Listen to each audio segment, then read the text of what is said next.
Magandang umaga sa ating lahat. Ngayon ay January 19, 2025 at narito ang update ukol sa maging lagay ng panahon sa susunod na 24 oras.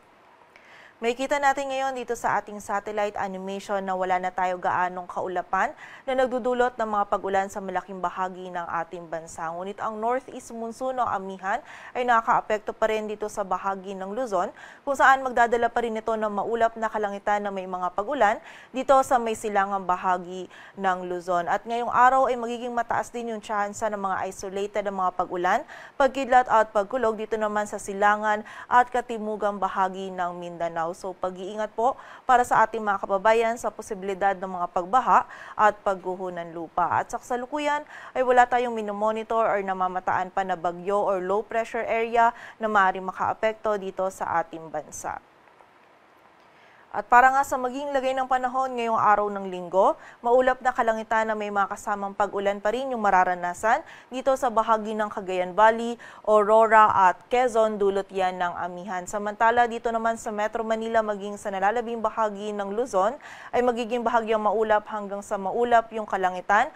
Medyo malamig pa rin po yung panahon na mararanasan lalong-lalo na dito sa area ng Northern Luzon at meron pa rin tayong posibilidad ng mga isolated na mga pag-ulan na dulot pa rin ng amihan.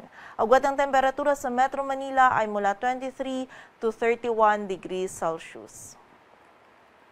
Samantala sa bahagi naman ng Visayas at Mindanao, ang buong bahagi po ng Visayas at Mindanao ngayong araw ay makakaranas din ng bahagyang maulap hanggang sa maulap na kalangitan, ngunit meron pa rin tayong posibilidad ng mga isolated na mga pag-ulan, pagkidlat at pagkulog lalong-lalo na yan dito sa area ng Caraga at Davao Region, dulot yan ng easterly. So muli po, pag-iingat pa rin para sa ating mga kababayan sa posibilidad ng mga pagbaha at pagguho ng lupa. Agwat ang temperatura sa Cebu ay mula 26 to 31 degrees Celsius at sa Davao naman ay 24 to 33 degrees Celsius.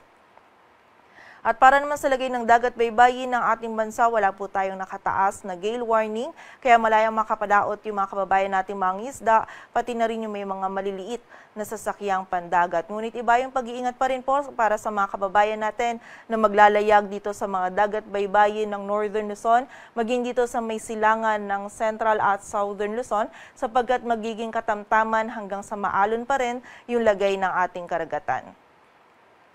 Dito sa Metro Manila, ang araw ay sisikat mamayang 6:25 ng umaga at lulubog mamayang 5:49 ng hapon.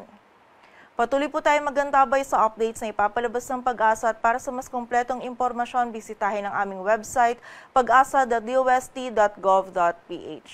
At yan po muna ang latest dito sa Weather Forecasting Center ng Pag-asa. Grace Castañeda, magandang umaga po.